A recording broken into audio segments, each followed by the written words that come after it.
You want to know what it's like being without a 9 to 5 for over a month and a half? It's interesting. I will say the amount of time that I have had to do some of the things I normally can't get to during the day, like appointments, having to, like, different meetings that happen throughout the day, because when I was working on campus, I couldn't really just hop up and leave. Usually I had to coordinate the schedule, but now I can just hop up and leave, go to a meeting like I did earlier this week. Also, like with my kids, I can go pick them up from camp because camp times are not conducive to people who work a 9 to 5.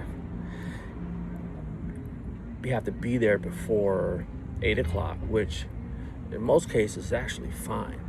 It's really the drop-off time or the time you got to pick them up. We're talking 3 o'clock, 3:30, 3:45. I mean, most parents are not out of work, during that time. So it's been good to be able to do that. And the other part of it too is I've had time to work on my school, working on my dissertation. And right now I'm currently coding, as you probably have seen in other videos, and analyzing. And then I'm gonna write chapter 4. And then once I'm done with chapter 4, I'm gonna go right to chapter 5. And the goal is by the end of summer to have both chapters written so that I can go, or I can move forward with editing, get that to a place, do my presentation once everything is approved, and I get the stamp of approval on that from my chair person. And then early fall, I'm looking to defend and be done. It has been a road. It's been quite a long road, actually. And I just want to be done. Like, that's where I'm at right now. And it's true. I've heard people say this. The best dissertation is a completed dissertation. And I'm going to tell you right now that that is coming true every single day as I've been working on this project, because it's a big project. And also, you want to make sure you do the project right. So it's been a lot of back and forth. And then also, like with coding and analyzing, that's different for me. That's not something I do in my day job. So I have to read and look into it and make sure I'm doing it right, make sure I'm using the right codes, or codes that make sense, and ultimately answering the research question that I have. So yeah, that's been quite a bit. But I will say, being out of work has afforded me the opportunity to really put my focus on this.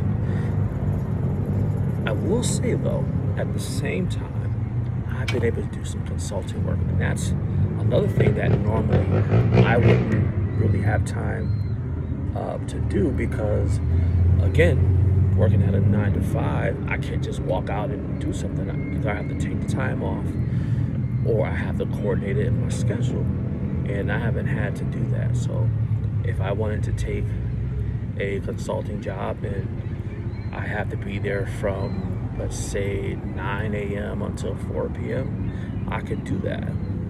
Or if I wanted to take on a job and I had to take 3.5 hours out of my day, I can do that too. And I have to worry about having to answer to someone. Well, we always answer to somebody. Me as my wife, of course, I have to answer to somebody. But it has allowed me that freedom. Also, with that freedom also comes responsibilities, because bills still have to get paid. Kids still have to get what they need, still have to do things for the house. So managing all those things has been, it's been interesting, being able to do that, and, having access to monies being put away for times like this, has been quite the journey, but at a good spot now. And, this has really taught me that when you do step out on faith, that things are not going to always work out in the way that you envision them. You've heard people say before that You know, when you make plans, God laughs. I don't know if he laughs, but according to what the scripture says, he gets really concerned when we hold on to those plans really, really tightly and we don't leave any room for flexibility. I think that's what happens. And I've had to, the plans that I particularly have, one, I'm finding out if those plans are lining up with what it is I'm supposed to be doing, you know, what my purpose is, or lining up with my purpose, or if I'm doing something because I just want to do it and I like it. And usually when we want to do things and we don't want to be flexible or adaptable is because there's really some pride that's inside of us.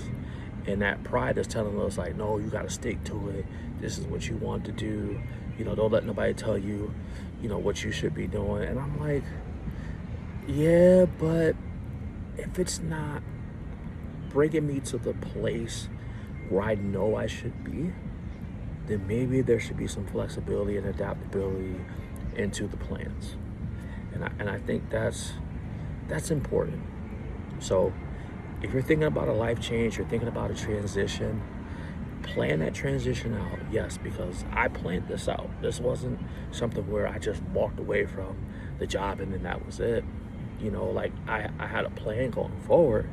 I knew one thing was that I needed to, you know, make an exit, but I also want to have a plan. But then I understood that sometimes plans do have hiccups, or plans have detours, and I just had to be okay with that.